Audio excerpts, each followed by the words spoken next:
Hello friend, welcome to knowledge campus.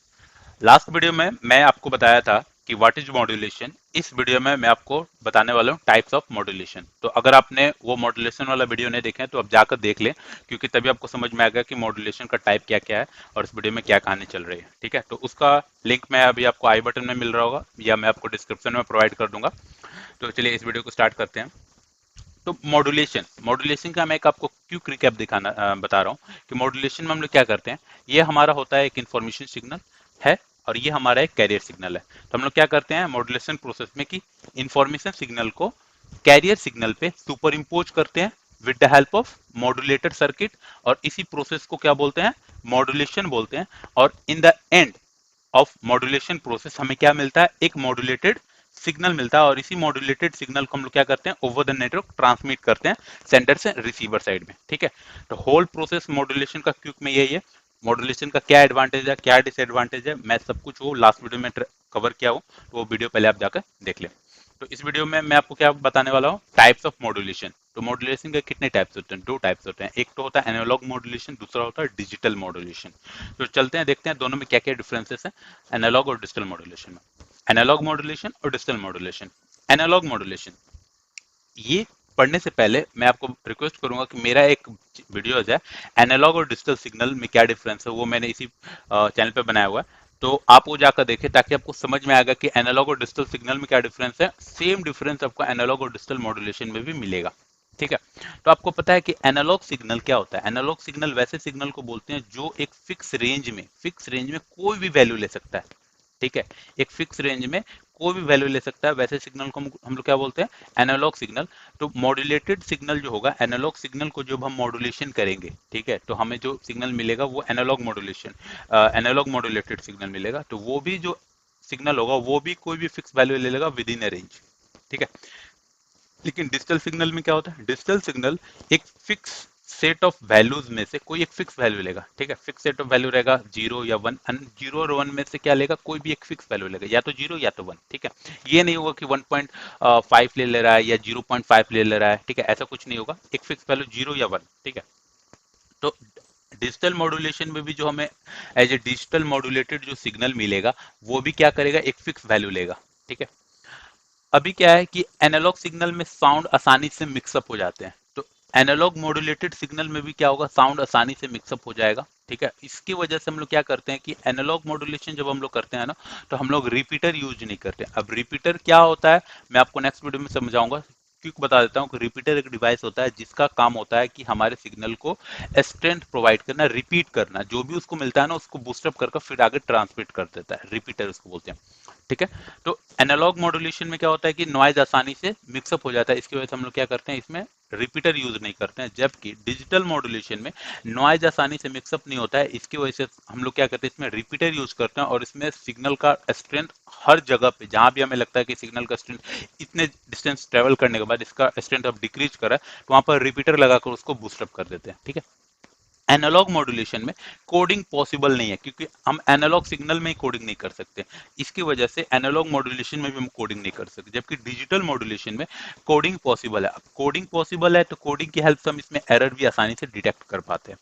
Analogue modulation में हमें क्या होता है, लोअर बैंडविड्थ रिक्वायर्ड होता है। ठीक है, किसके कंपेरिजन में, डिजिटल मॉड्यूलेशन के कंपेरिजन में लोअर बैंडविड्थ रिक्वायर्ड होता है। और डिजिटल मॉड्यूलेशन में हमें हायर बैंडविड्थ रिक्वायर्ड होता है। क्यों, क्योंकि इसमें डेटा का जो ट्रांसमिशन रेट होता है, हायर बीट पर सेकंड, मतलब ज्यादा से ज्यादा बीट हम हर पर सेकंड में कम टाइम में ट्रैवल कराते हैं, ट्रांसमिट कराते हैं डिजिटल मॉड्यूलेशन। तो इसमें हायर बीट बीट ट्रांसफर होता है, इसमें बैंडविड्थ भी ज्यादा यूज होता है।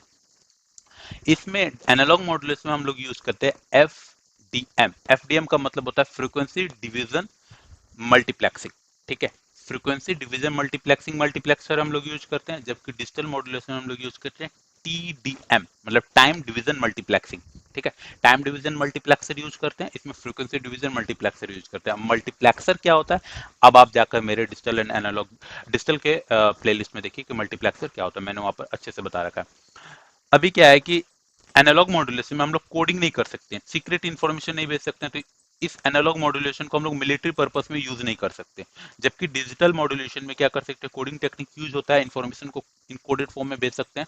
तो इसको हम लोग क्या कर सकते हैं, मिलिट्री पर्पस में सीक्रेट इन्फॉर्मेशन भेजने के लिए हम लोग इसको यूज कर सकते हैं।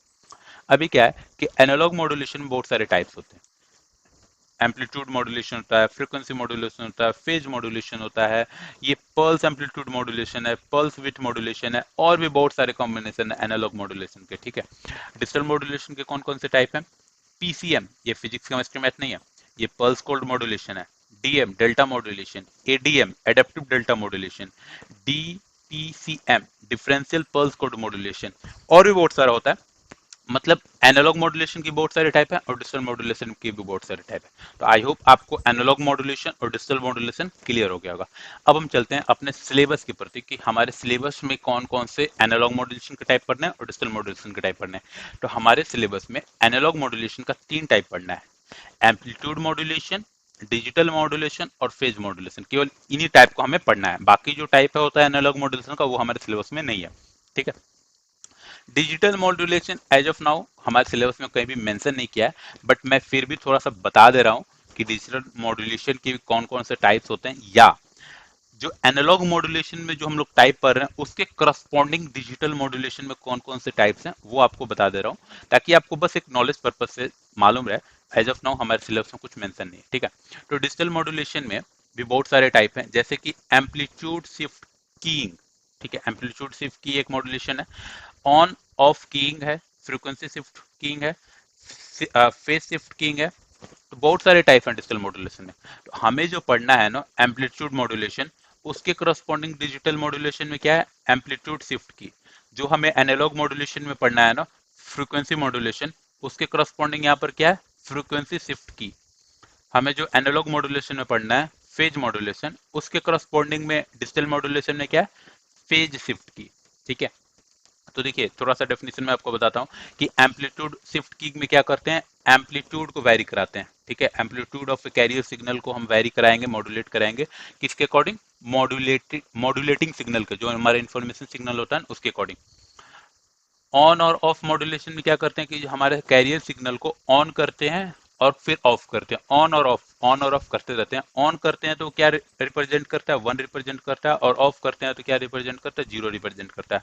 मतलब अगर हमें ये इन्फॉर्मेशन ट्रेवल कराना है तो हम क्या करेंगे, पहले ऑफ करेंगे फिर ऑन करेंगे, ठीक है। फिर ऑफ करेंगे फिर ऑन करेंगे, फिर कुछ देर बाद फिर ऑन करेंगे फिर ऑफ करेंगे, ठीक है। और फ्रीक्वेंसी शिफ्ट कीइंग में क्या करना होता है, हमें फ्रीक्वेंसी को वेरी कराना होता है। फेज शिफ्ट कीइंग में क्या करना होता है, फेज को वेरी कराना होता है। अब एक होता है कि क्वाड्रेचर एम्पलीट्यूड मॉड्यूलेशन, इसमें क्या करना होता है, एम्पलीट्यूड और फेज दोनों को वेरी कराना है, ठीक है। वैसे ही आपको एक और हो सकता है कि एम्पलीट्यूड और फ्रीक्वेंसी को वेरी करा रहे हैं, एक और हो सकता है कि फ्रीक्वेंसी और फेज को वेरी करा रहे हैं। तो मल्टीपल कॉम्बिनेशन पॉसिबल्स हैं डिजिटल मॉड्यूलेशन में भी और एनालॉग मॉड्यूलेशन में भी। हमें अपने सिलेबस में क्या पढ़ना है, केवल यही 3 पढ़ना है, amplitude modulation, frequency modulation and phase modulation. And ये क्या होते हैं इसके बारे में मैं आपको नेक्स्ट वीडियो में बताऊंगा एक एक करके, ठीक है। तो आई होप आपको इस वीडियो में क्लियर हो गया होगा कि एनालॉग मॉड्यूलेशन और डिजिटल मॉड्यूलेशन में क्या डिफरेंस है। अगर आपको ये वीडियो अच्छा लगा तो इस वीडियो को लाइक करें एंड इस चैनल को भी सब्सक्राइब करें, क्योंकि इस चैनल पे मैं आपको डिजिटल एंड एनालॉग कम्युनिकेशन का कंप्लीट प्लेलिस्ट अपलोड करने वाला हूं, तो आप अपना कंप्लीट सिलेबस एक ही चैनल पे पूरा कवर कर पाएंगे। अगर आपको इस वीडियो से रिलेटेड कोई डाउट है या अपने इस सिलेबस से कोई रिलेटेड डाउट है तो आप मुझे कमेंट सेक्शन में पूछिए, मैं डेफिनेटली उसका आंसर करूंगा। Thank you for watching.